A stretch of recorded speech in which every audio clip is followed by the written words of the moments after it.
I can't stand you. Not your attitude, not your words, none of it. Ever since I became pregnant with our second daughter, Joan, my mother-in-law, has somehow adopted a confrontational demeanor. I couldn't hide my surprise at the drastic change.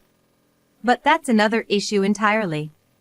I couldn't suppress my anger, thinking about our home being left in shambles. And to involve our eldest daughter. Unforgivable as a parent. Absolutely, I won't forgive. Am I just supposed to stay quiet after all that's been done? I'm going to teach Joan a lesson. I made up my mind. My name is Alice Stevens, 35 years old. I'm a full-time homemaker. Married for 10 years, my husband, Thomas, and I lead a peaceful life. We have a 7-year-old daughter. Her name is Mia. She's a real sweetheart, our pride and joy.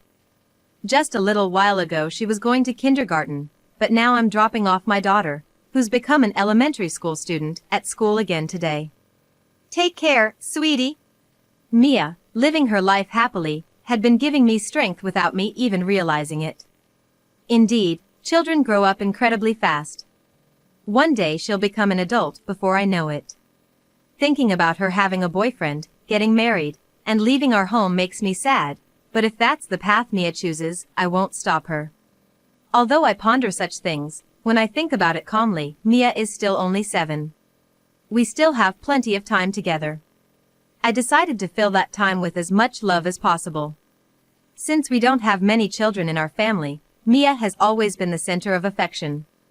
Joan, my mother-in-law, was one of those who adored her. Alice, how's Mia doing? She's doing great. Is she using the notebook I got her? Yes, she loves it. A week ago, Joan bought a notebook for Mia. When I told her that Mia was enjoying it, Joan seemed delighted. My father-in-law passed away a few years ago. Living alone in her house must be lonely. That's probably why every time she sees me, Joan always asks about Mia and Thomas. Talked to my mother-in-law today. She was asking about you and Mia. That's just like her. Thomas seemed pleased when I told him about the conversation with Joan. That was a few months ago. A new change had come about in our family. Unbelievably, we were having another child. This came to be a few weeks after Mia turned 8. From the examination results, we found out it was a girl. When we broke the news to the kids during dinner, Mia stopped eating, her eyes sparkling. A little sister? Yes, Mia, you're gonna be a big sister. When I said that, Mia was overjoyed, raising her arms in celebration. Seeing this, Thomas too seemed delighted. A girl. That's awesome. Whether it was a boy or a girl didn't matter one bit. We were just happy to welcome another life into our family. That day, the conversation revolved around this new life. Mia was especially excited about becoming a big sister. We spent the evening imagining what it would be like once our family grew to 4, places we would like to visit, things we would like to do. The next day, I decided to visit Joan, who had always been good to us, and tell her about our new child. When I arrived, Joan greeted me with a warm smile. So, you're having another baby.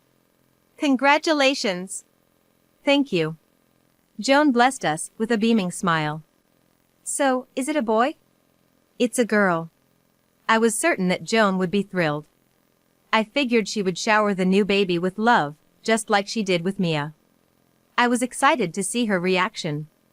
But to my surprise, Joan's face fell into a clear frown. Oh, I see, a girl. I was taken aback by her upset attitude. The room fell into an uncomfortable silence. Just as I was about to break the silence, I actually had something to do. Okay, you should go, you should go. Unexpectedly, she asked me to leave. I was so taken aback that I left without being able to ask why she had turned upset.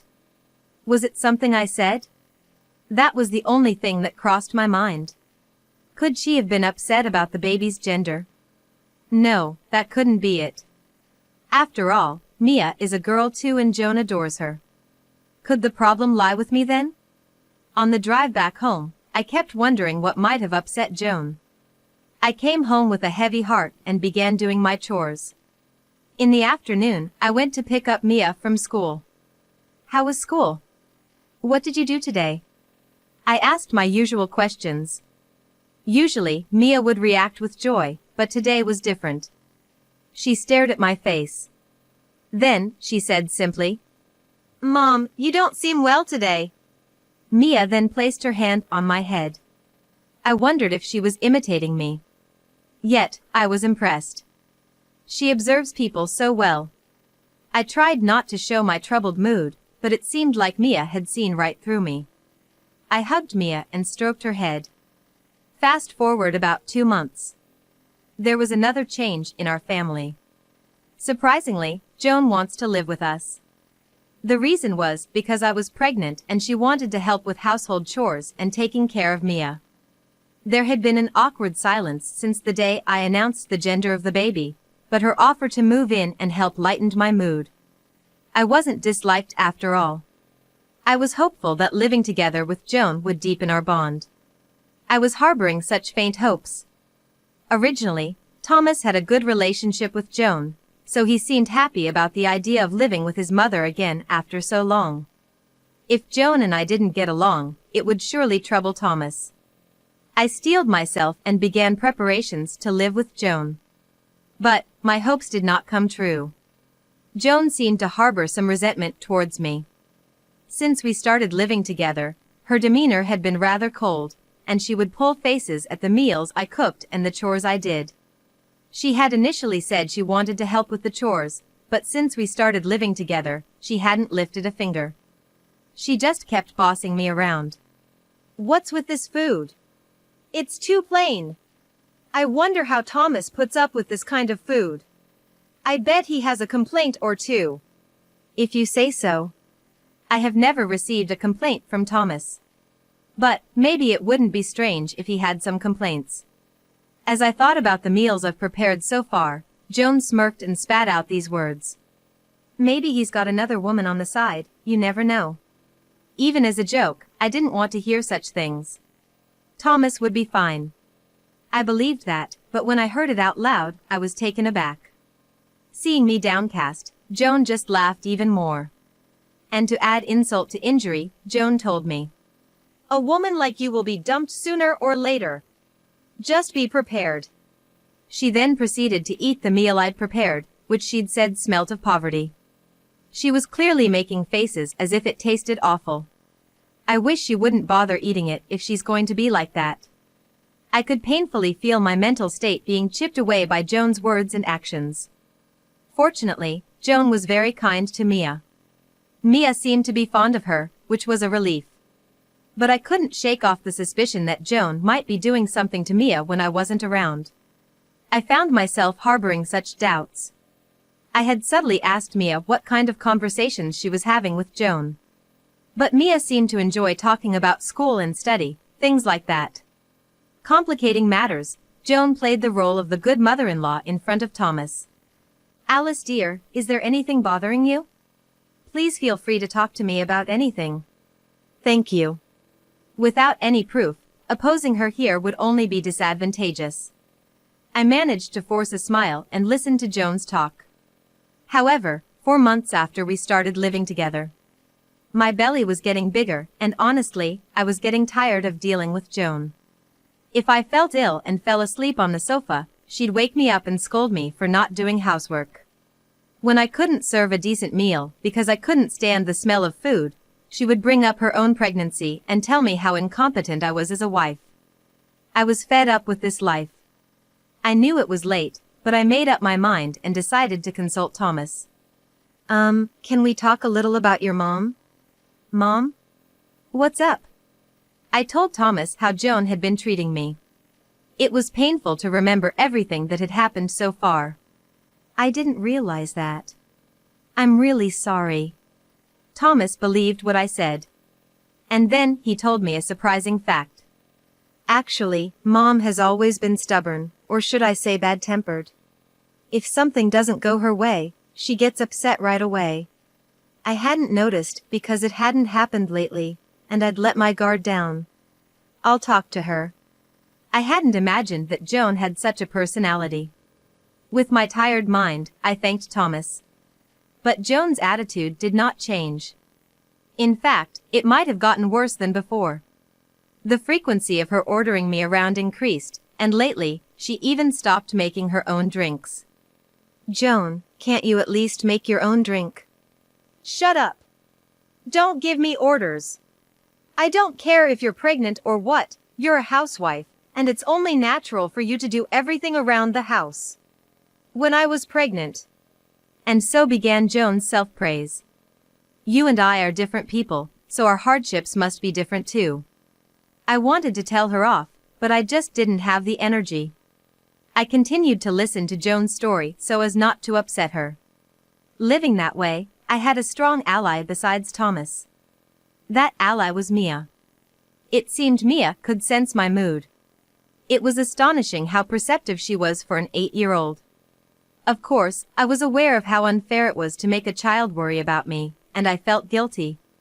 But I couldn't bring myself to cheer up. That's when Mia spoke up. Mom, are you okay? You seem down. Do I? Yeah, you're not smiling at all. It seemed she sensed something from my facial expressions and my mood. I apologized for making her worry, but Mia, with a smile on her face, said, I'll protect you if anything happens, Mom. You don't have to worry about anything. When did she grow up to be such a reliable kid? While I was happy as a parent, I also had mixed feelings. After that, Mia began to look after me more. Mia had begun to keep her distance from Joan. Perhaps she'd witnessed Joan shouting at me. Joan tried to win Mia over, but when she couldn't control her as she wished, Joan started acting cold towards Mia. What kind of adult does that?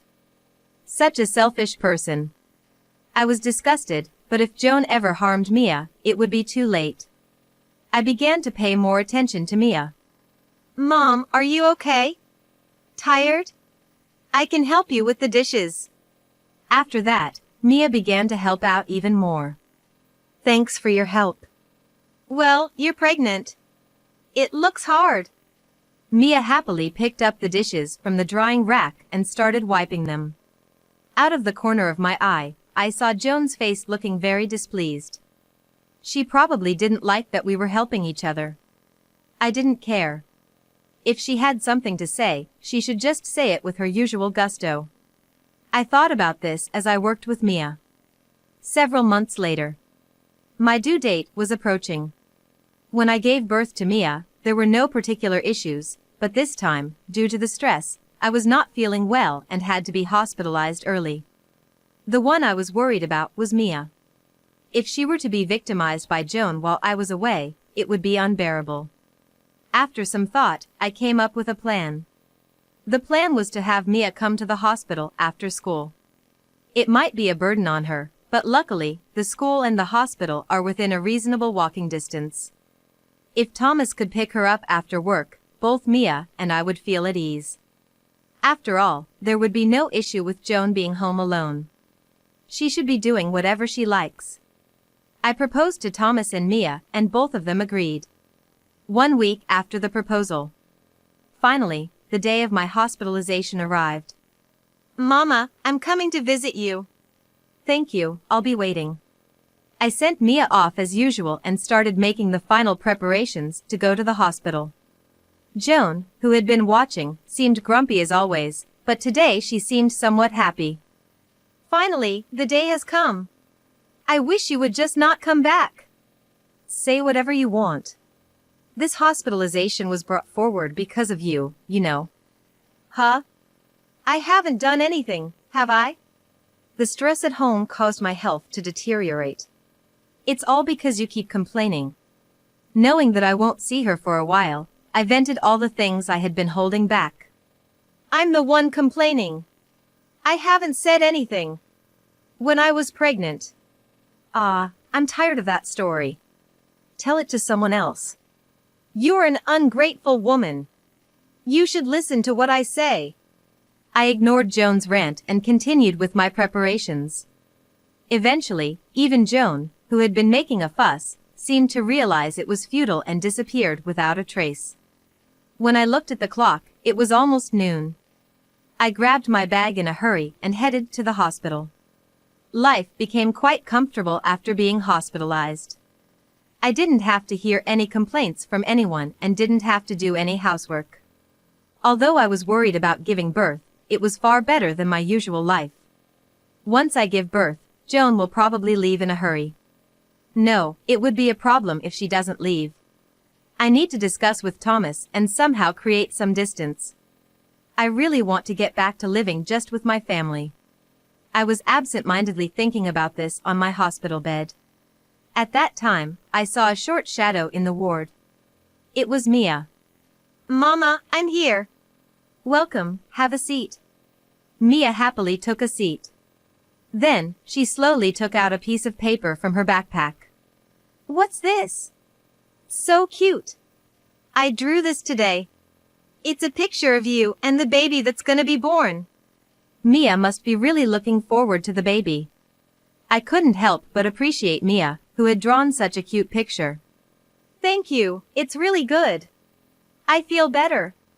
Perhaps because she was praised, Mia was unusually shy. But honestly, she's really good. I can't help but think Mia has many talents. Is that just parental bias? Mia took out some worksheets and a pencil case from her backpack and began to do her homework. Several hours later. It was about the time it got dark outside. Thomas came to my hospital room. After a brief chat with Thomas, he and Mia left for home. I heard Joan has been quiet recently. Apparently, she's still looking grumpy with her brows furrowed all the time. They laughed, saying that no one approaches her. About a week of living like that passed. Finally, it was time to give birth. I was extremely anxious, but before I knew it, I was put under anesthesia, and when I woke up, the baby was born. Thomas and Mia were in the hospital room with the baby. They both looked happy that I had woken up. Our new life is about to start. I couldn't contain my excitement. The baby was so cute. Really? I can't wait to see him. Since I can't move yet, meeting my baby face to face will have to wait. She must be adorable. Looking forward to that, I awaited the day. 10 days after giving birth. I was able to be discharged from the hospital without any issues. On the day of discharge, Thomas came to pick me up. With his support, I got into the car with the baby. Are you okay? Can I start the car? Yeah, I'm fine. Thanks. As the car Thomas was driving swayed, we headed home. Starting a new life is great, but there were things that made me anxious. That would be Joan. She must be at home. I don't expect her to love the baby unconditionally. I have to do everything I can to protect this child. As I was thinking about various things, we arrived home and opened the door. I'm home. But something felt off. There was no sign of anyone. And the living room, which could be seen from here, seemed a bit more spacious than before. Thomas also seemed to feel a bit strange, and as we cautiously peeked into the living room, our house was entirely empty. What's going on? This is. Baffled at first, we quickly guessed who could have done this. It must have been Joan. This did my mother-in-law. My mom! What should we do first? We should contact Joan, but I felt the need to get in touch with Mia first. I immediately texted Mia. Where are you now? No response came for a while. I was worried, but then I realized she would be in school right now. There had been no word of her missing school, so she should be in a situation where she can't access her phone. Mia's at school. Right, of course. We were both too anxious. The lack of response was understandable. Just then, our phone chimed with a notification. The sender was, to our surprise, Mia. Who are you? I don't have a mom. What? What? Thomas, who had been looking at the screen with me, also blurted out in surprise. What on earth is happening?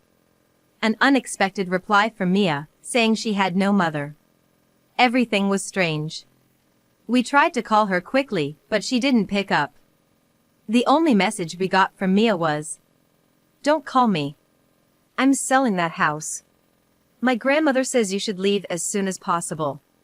We need to go to her house right now and confront my mom." We quickly got ready and headed towards Joan's house. When we arrived and Thomas rang the doorbell, Joan came out immediately. "What's the rush?" Mom, what's the deal with our house?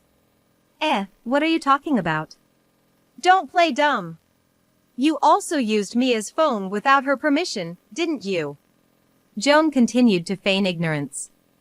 In her right hand, Joan firmly grasped Mia's cell phone. "Joan, that's Mia's phone, isn't it? Why do you have it?" I'm just holding on to it."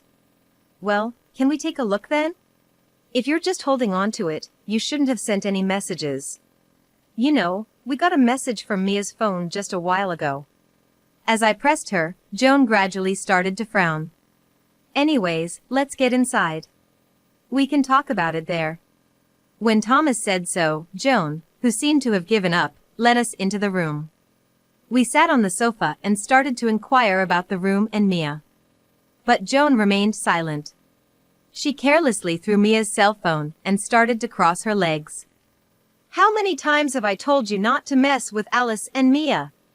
Between that and the mysterious message from Mia, I can only think that you're up to something, Joan. Yes, that includes your current attitude. Whenever things don't go your way, you get in a foul mood, just like you always have. It's embarrassing. Just stop it." "Embarrassing?" In the end, the conversation was at a standstill.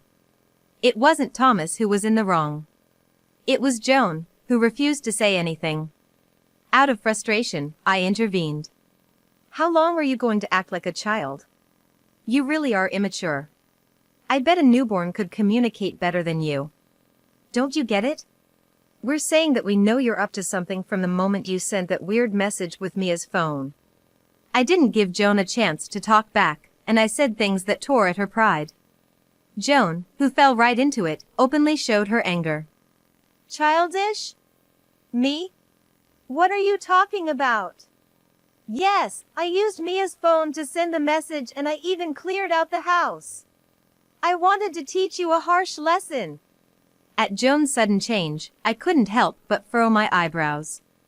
Then, Joan continued her rant. "Listen, the whole problem is that you only give birth to girls.